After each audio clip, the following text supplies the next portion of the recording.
Hello,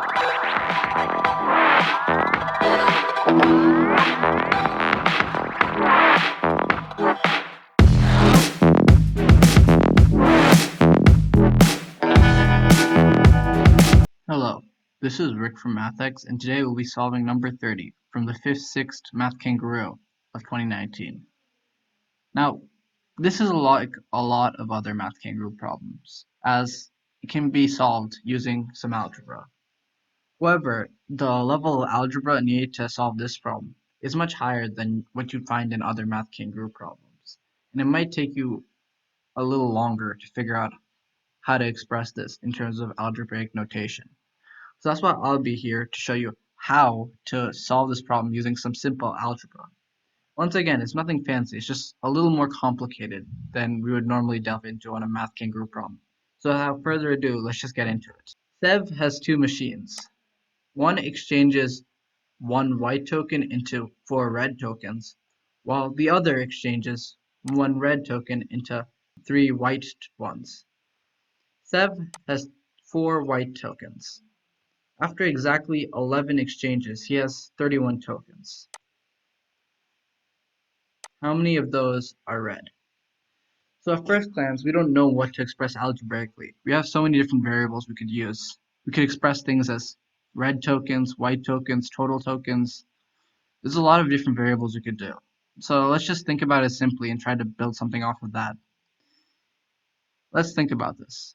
If Sev is exchanging one white token into 4 red tokens, well, in the end question, we know how many exchanges he made and how many tokens we had, but we don't know about the specificity, about how many of red tokens and how many white tokens he ended up with. And that's what we're trying to solve in this problem. Well, then it would make sense to regard these as non-specific tokens. Let's just search for all the ways we can get 31 tokens with 11 exchanges from these two methods, and then we can be more specific once we figure that out. So we see the first machine, it replaces one white token into 4 red tokens. So we might be deceived to automatically put +4 here, but remember, to get this +4 red tokens, we have to get rid of one white token. So it's actually +3. Then we see the same thing with the second one. To get 3 white tokens, we have to sacrifice one red token. So in the second operation, it's +3 minus 1. So it's overall +2 tokens. So then we have these two operations, one which can give us 3 more tokens and one which can give us 2 more tokens with each operation. And it tells us that exactly 11 of these operations occurred, whether it be adding 3 tokens or adding 2 tokens. And as a result, we got 31 tokens. So we can express this algebraically and pretty easily actually. We don't know how many of any of these exchanges he did. So let's say he did X exchanges of the first one, and since he did 11 total exchanges, we can say that he did 11 minus X exchanges for the second operation. If we write this as a one-line equation, we can write 3 times X plus 2 times 11 minus X should give us 31 tokens. However, we don't need to get 31 more tokens because we already have 4 of the right tokens here.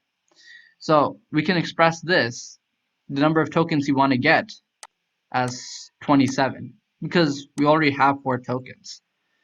So basically what we wrote out here is that using these operations, we can find out all the ways we use each of the different operations to get 27 tokens to add to our original 4 tokens in order to get 31 tokens in exactly 11 exchanges.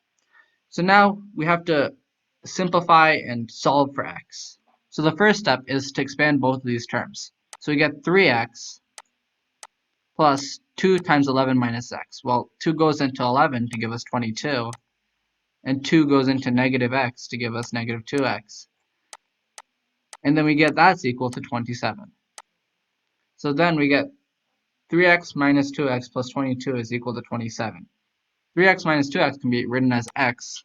The 22 can be kept the same, and then we get 27 on the other side of the equal sign. Subtracting 22 from both sides, we get x is equal to 5. So we know that the operation that gave us 3 extra tokens, well, that happened 5 times. The operation that gave us 2 extra tokens, well, since the first one is 5, that happened 11 minus 5, or 6 times. Now, we found out how much each of these operations was carried out, but that doesn't really solve the problem for us at all, because we need to find out how many red tokens there are left. Well, knowing how many operations were carried out, well, we can use this into the original problem, plug these values into the original problem, and see how many tokens we'd get by each of these operations being carried out the number of times that we found for them to be carried out. So now that we know how many of these operations we've placed and we kind of understand how the tokens work, we can get more specific and find individually red tokens and white tokens. So let's look at the first operation. The first operation subtracts one white token and adds 4 red tokens. So if we do that 5 times, we're going to be left with minus 5 white tokens because we multiply each of these by 5, and plus 20 red tokens. Now, the next operation, it happens 6 times. In this operation, we exchange 1 red token, so minus 1 red token, and we add 3 white tokens, so plus 3 white. And since this happens 6 times, we just multiply each of these by 6. So we get minus 6 red and plus 18 W. We multiply each of these by 6. And we see that after this, we would get all the tokens we need. So we just need to add these two equations to get the distribution of tokens that add up to 31. So if we add these two equations, we see 20R plus minus 6R will give us 14R. And then minus 5 plus 18 will give us 13W. And this gives us 27 total tokens. Now if we add the original 4 white tokens to our sum, we get 14 reds plus 13 whites plus 4 extra whites, so 17 whites, will give us 31 tokens overall. So we found the distribution of tokens. We found 14 reds and 17 whites. And that was the question. We need to find out 14 reds. So how many of tokens were red at the end? 14 of them were, giving us an answer of C.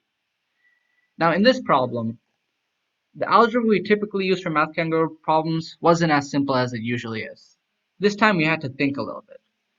But the key factor was creating these two different rates. After we did this, we set up this next equation and we understood how these functions were broken down. And then once we got these functions, we just needed to plug it into the problem and we could literally compute for values that we needed to find. The key thing to identify in this problem is that we don't automatically start with all reds and whites. We don't have to start with those many variables because that would make the question really hard to solve. We just need to realize that each of these are adding a certain amount of tokens. And then after each of these operations, after exactly 11 of these operations, it would give us a certain amount of tokens. And then if you see that kind of equation, that's much easier to solve in terms of just tokens, not red or white.